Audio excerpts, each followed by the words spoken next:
Praise the lord. యేసు క్రీస్తు వారి పరిశుద్ధమైన నామంలో మీ అందరికి వందనాలు శుభాలు తెలియపరుస్తూ ఉన్నానండి. ద్వితీయోపదేశ కాండం 18వ అధ్యాయం 13వ వచనం. నీవు నీ దేవుడైన యెహోవా యొద్ద యథార్థ పరుడవై ఉండవలెను అని దేవుని వాక్యం సెలవిస్తుందండి. మన దేవుడు యేసు క్రీస్తు వారి ఎదుట మనం యథార్థంగా అంటే నమ్మకమైన వారిగా ఉండాలండి. మనము మోసగత్తెలుగా ఉంటే మన దగ్గరికి ఎవరు రారు. మనం మంచి కార్యాలు చేస్తున్నా కూడా ఇతను మోసగాడని ముద్ర పడిన తర్వాత మనం మంచి చేసినా మన దగ్గరికి ఎవరు రారండి. కాబట్టి మనము మొదట్లో నుంచి యథార్థంగా ఎప్పుడైతే ఉంటామో దేవుని ఎదుట యథార్థంగా ఉండాలి. ఈ లోకంలో ఉన్నటువంటి మనుషులు ఎదుట కూడా మనకి యథార్థంగా ఉండాలి. మనకి ఒక మనిషి నమ్మి ఇతను చేయగలుగుతారని మనకి ఏదైనా పని ఇచ్చినప్పుడు మన వల్ల అయిన పని మనం చెయ్యాలండి. దేవుడు మనకి ఇచ్చిన బాధ్యత.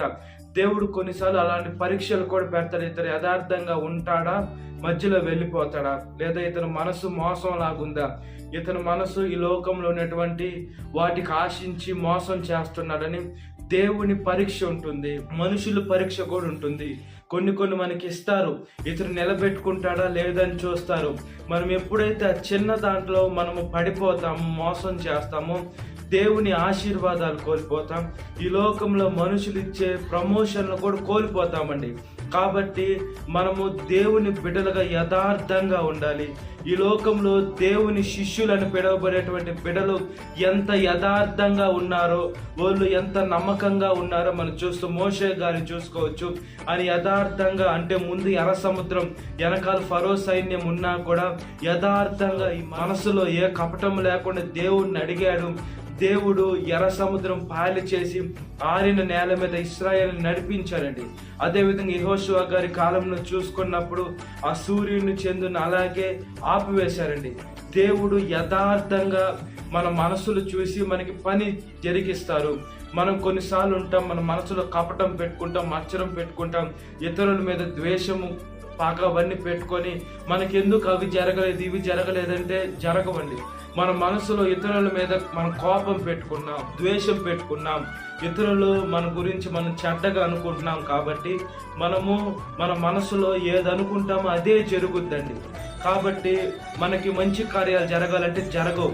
మన పాపమే మన మంచి కార్యాలు జరగనీయకుండా ఆపివేస్తుంది. కాబట్టి మనకి దేవుడికి మధ్యలో ఒక గోడ ఉంది, పాపం అనే గోడ. మనం ఎప్పుడైతే దేవుడి దగ్గర ప్రతి ఒక్క పాపం ఒప్పుకొని విడిచిపెట్టి యథార్థంగా బ్రతకాలండి. ఈ లోకంలో నిజం చెప్పాలంటే యథార్థంగా బ్రతికే మనుషులకు రోజులు లేవు. సత్య సువార్త చెప్తుంటే నిందిస్తున్నారు, ఇతను ఏందని ఇతన్ని దూషిస్తున్నారు. పాస్టర్లు అనేక రీతుల్లో నోటికి వచ్చినట్లుగా మాట్లాడుతున్నారు. ఏమంటే వాళ్ళు ఏం అనకూడదు కాబట్టి, పాస్టర్లు ఏమన్నా కూడా ఒక చెంప మీద కొట్టి ఇంకో చెంప చూపియాలని దేవుడు చెప్పాడు. కాబట్టి సేవకులు ఏమనరని దేవుని సేవకుల మీద అనేక మంది ఎన్నెన్నో మాట్లాడుతున్నారు.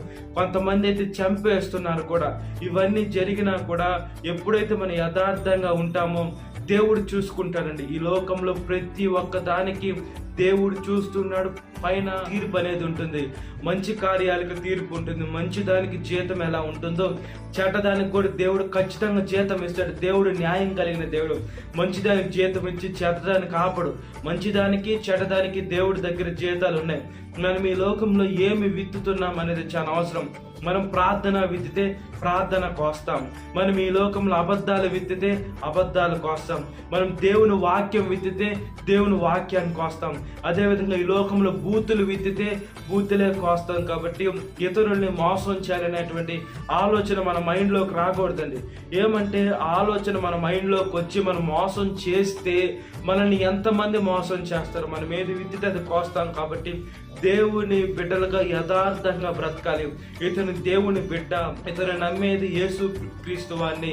ఇతనికి ఏదన్నా ఒకటి ఇస్తే అతను నమ్మకంగా మన పని ఖచ్చితంగా జరిగిస్తాడు. ఎక్కువ మోసం ఎక్కడ జరుగుద్దంటే డబ్బు విషయంలో జరుగుద్దండి. మనము డబ్బులు చేతులు మారేటప్పుడు ఈ డబ్బులు మనం వేరే వ్యక్తికి ఇస్తాం. నేను నీకు డబ్బులు ఇస్తున్నాను, నువ్వు వేరే వ్యక్తికి అని చెప్పినప్పుడు అవి లెక్కలు తప్పు అవుతాయి, 1-2 నోట్లు తగ్గిపోతాయి. అప్పుడు మధ్యలో వ్యక్తి మోసం చేసినట్లుగా ముద్ర పడిపోతుంది. ఏమంటే అతను డబ్బుకు ఆశించాడు కాబట్టి. కొన్ని వాటికి మనం ఆశించి మనం ఎప్పుడైతే యథార్థంగా బ్రతకకుండా ఈ లోకంలో ఉన్నటువంటి పాపంగా మనం బ్రతుకుతూ ఉంటామో మనం చాలా అవమానాలు పడాలండి, చాలా నిందలు పడాలి, చాలా ఇబ్బందులు పడాలి, చాలా కష్టాలు పడాలి, శ్రమ పడాలి. కాబట్టి మనం దేవుని ఎదుట చూడాలండి. దేవుడు మనకు ఒక పరుగు ఉంది. ఆ పరుగు ఏంటంటే మనకి విశ్వాసానికి తను కొనసాగించేవారని యేసు అని పరుగు మనకుంది. ఆ పరుగుని మనం కడముట్టించాలి, దేవుని వైపే చూడాలి.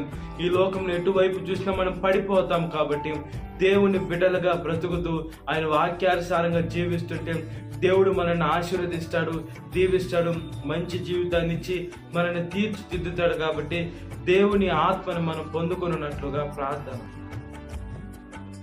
మహాపరిశుద్ధాత్మదేవ, మా ప్రియ పరలోకమందున తండ్రి, మీ ఎదుట మేము యథార్థంగా ఉండేదానికి సహాయం చేయండి అయ్యా. ఈ లోకంలోనయ్యా మనుషులు యథార్థంగా ఉండకుండా అనేక మంది అయ్యా ఇబ్బందులు పడుతున్నారయ్యా, శ్రమలు పడుతున్నారయ్యా, వాళ్ళ కష్టాలు వస్తున్నాయి, వాళ్ళ జీవితాలు ఎంతగానో మోడు బారిపోతున్నాయి. మేము ప్రార్థన చేస్తున్నామయ్యా. ఈ లోకంలో ఎటువైపు పోయినా కూడా అయ్యా సాతాను చూస్తుంది, సాతాను అమాంతంగా మింగేస్తుంది, మనుషుల్ని యేసయ్య దాని నోట్లోకి లాగి వేసుకుంటుంది. మనుషులు ఎంత శ్రమకు లోనవ్వాలంటే యేసయ్య నోటి మాటతో చెప్పలేనటువంటి శ్రమకు లోనైపోతున్నారు. ఏ విత్తితే కోస్తాం. కాబట్టి ఈ లోకంలో దేవుని వాక్యం అనే విత్తనం విత్తాలయ్యా, ఆత్మను రక్షించని విత్తనాలు విత్తాలి. అదేవిధంగా యేసయ్య మీ ఆత్మని ప్రార్థన అనే విత్తనాన్ని విత్తితేనయ్యా మా జీవితం ఆశీర్వదింపబడుతుంది. మా బిడ్డలు యేసయ్య మీ చిత్తానుసారంగా మీరు చెప్పినట్లు ఆశీర్వదింపబడతారు. కాబట్టి మీకు స్తోత్రము చెల్లిస్తున్నానయ్యా. ప్రతి ఒక్క బిడ్డ యవనస్తురాలను కాపారండి అయ్యా. సాతాను వాళ్ళనే టార్గెట్ చేస్తున్నారయ్యా. యవనస్తులు మోసం ఎక్కువైపోయింది, అబద్ధాలు ఎక్కువైపోయింది, శరీరాశ నేత్రాశ జీవటం ఎక్కువైపోయి, తాగుడనే వ్యసనం ఎక్కువైపోయింది, బూతులు చట్టమాటలు, ఈ లోకంలో ఉన్నటువంటి పాపానికి వాళ్ళ జీవితము పాపం చేసుకొని యవన వయసులో వేసే మీ కాడి మోయకుండా చాలా ఇబ్బందులు పడుతున్నారయ్యా. ప్రార్థన చేస్తున్నామయ్యా. సర్వోన్నతమైన దేవ, పరిశుద్ధమైన దేవ, జీవం కలిగిన దేవ, దహించు అగ్ని, మీకు స్తోత్రము చెల్లిస్తున్నానయ్యా. మా ప్రార్థన దయతో ఆలకించండి. మీ సేవలోకి మమ్మల్ని వాడుకుంటున్నాను స్తోత్రం చెల్లిస్తూ సాతాను శోధన ప్రతి ఒక్క బిడ్డని విడుదల దయచేయండి. ఈ వాక్యం విన్న ప్రతి ఒక్క బిడ్డని పేరు పేరున జ్ఞాపకం చేసుకోండి. ఈ దినకాలపు దీవెనతో నింపమని నజరేయుడైన యేసుక్రీస్తు వారి పరిశుద్ధమైన నామంలో మిక్కిలి వరం తలుచున్నాను మా పరలోకమందున్న తండ్రి. Amen. Praise the Lord. God bless you. Have a great day.